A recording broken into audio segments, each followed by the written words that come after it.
Bismillahirrahmanirrahim. Assalamualaikum warahmatullahi wabarakatuh. Pada video kali ini, insya Allah kita akan menghafal dan tadabbur surah An-Naba ayat 17 sampai ayat 20.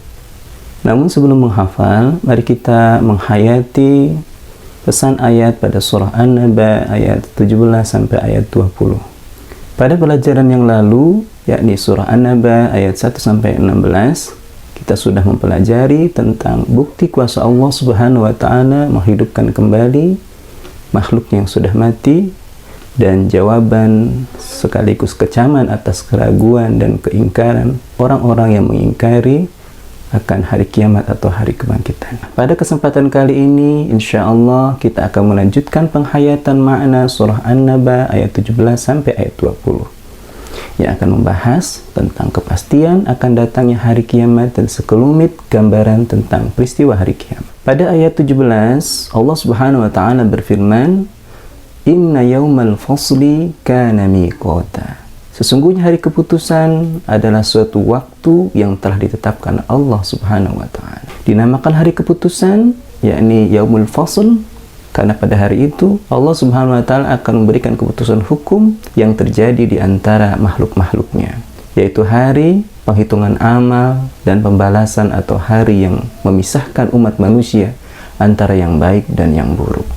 Masing-masing akan Allah putuskan ganjaran dan balasannya bagi mereka semua.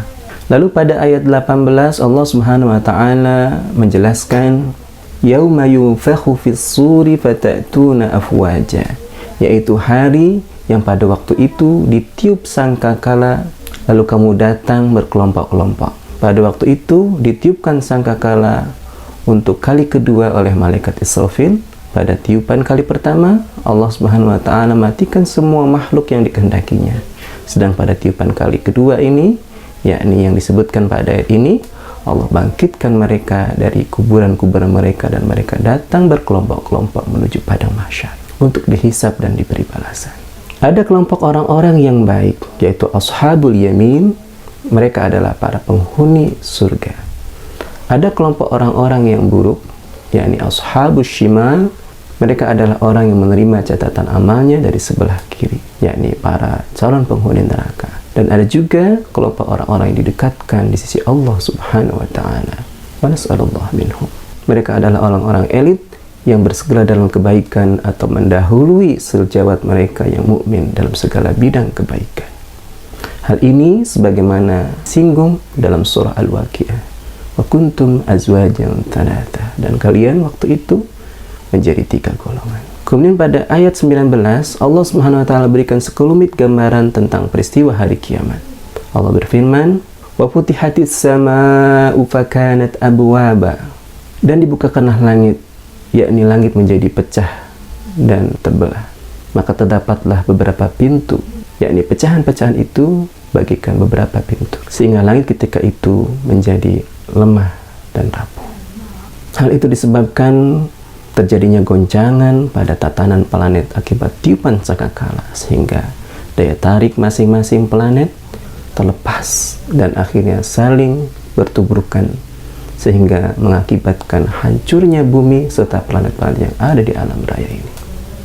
Lalu pada ayat 20 Allah Subhanahu wa Ta'ala berfirman, "Wa suyyiratil jibalu fakanat saraba."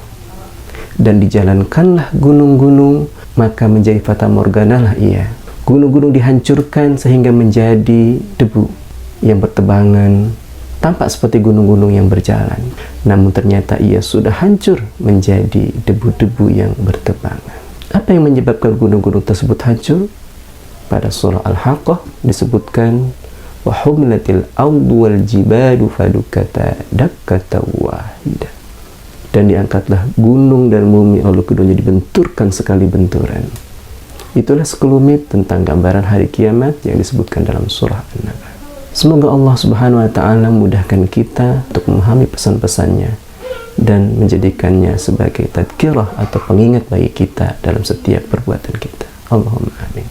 Demikian yang dapat Ustaz sampaikan. Sekarang mari kita menghafal surah An-Naba ayat 17 sampai 20. Ingat, perhatikan teks ayat yang ada pada layar dan kita baca bersama-sama sampai sejumlah pengulangan yang ada pada layar habis. Lalu baru kita menghafalkan bersama. Oke? Assalamualaikum warahmatullahi wabarakatuh.